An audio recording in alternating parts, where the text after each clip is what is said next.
Well, you may have spent the blizzard all cozied up, but what do polar bears at the Buffalo Zoo do during a polar vortex? The Buffalo Zoo has to be prepared for all weather conditions for all of its animals, from sub-zero temperatures to freezing wind chills.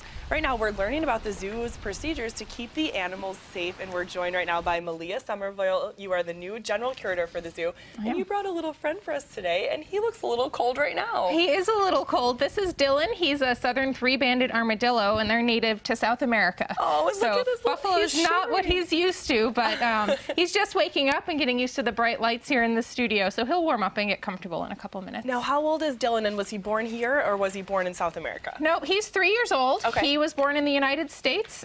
These guys can live up into their 20s in zoos, so we're going to have him with us for quite a while. Okay, and how did he fare during the blizzard? He did quite well. So animals like Dylan, who are adapted to warmer weather, when it comes wintertime here in Buffalo, we bring them inside to make sure they get the temperature that they need. So he spent the blizzard indoors, nice and cozy under some blankets. And does he have any armadillo friends at the zoo? Nope, he's the only one we have at the zoo, but he has many other friends of other species that live in our education department with him. We do have a variety of animals from warmer climates, like the zebras and things like that, the animals in our rainforest that spend the winter indoors where it's nice and warm. Okay, now we have to ask about Luna and Cully, because everyone, it was kind of a punchline of the whole week, is polar bears must love the polar vortex, but we saw the picture of the cub in Chicago who couldn't even be outside in the cold temperatures. Is this something that's normal for polar bears in captivity? Well, animals in zoos, we tend to give them a little extra protection than they would get in the wild. So Luna and Cully loved playing outside in the snow after it was over, but during the windiest portions of the blizzard, we did keep them indoors,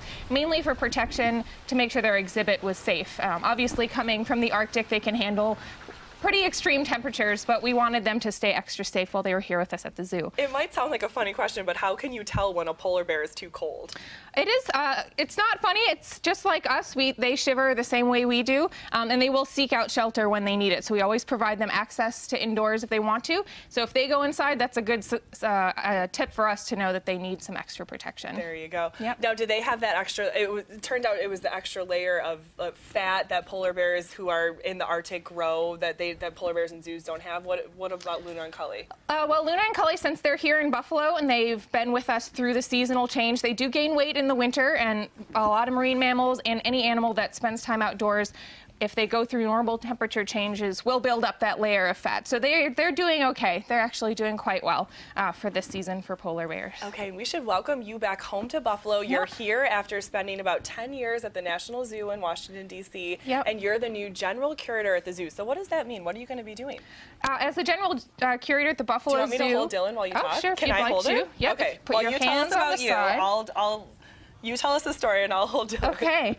So at the Buffalo Zoo, as the general curator, I'm responsible for the care of all of the animals, including animals like Dylan, the polar bears, everybody in the rainforest, our new sea lions and things like that. So I'm responsible for supervising the keepers, and the keepers are responsible for making sure the animals are well cared for. Well, welcome back to Buffalo, and thank you welcome to Dylan. Welcome to the show. Thank you so much for bringing him to. Am I doing okay? Yeah, he's doing great. He's still shivering a little bit. Yeah. Tell us about these intense nails. I love these nails that he has. What are they? Yeah. So.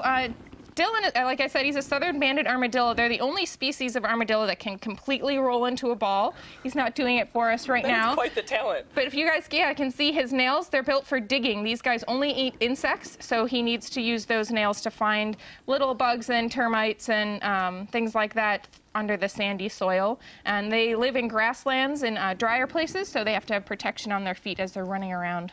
Just like us. Yeah, exactly. Chef Chris, did you bring any insects today for Dylan? I did not, actually. He only eats insects, so we'll have to remember that next time Malia brings him to Winging It Buffalo Style. Thank you guys again both so much for coming, and we're glad to hear that all the animals are doing great in the wake of the polar vortex of 2014, right? All right, have a great weekend. Of course, any information you need about the Buffalo Zoo, you can always find at thebuffalozoo.org. Thanks again for being here today.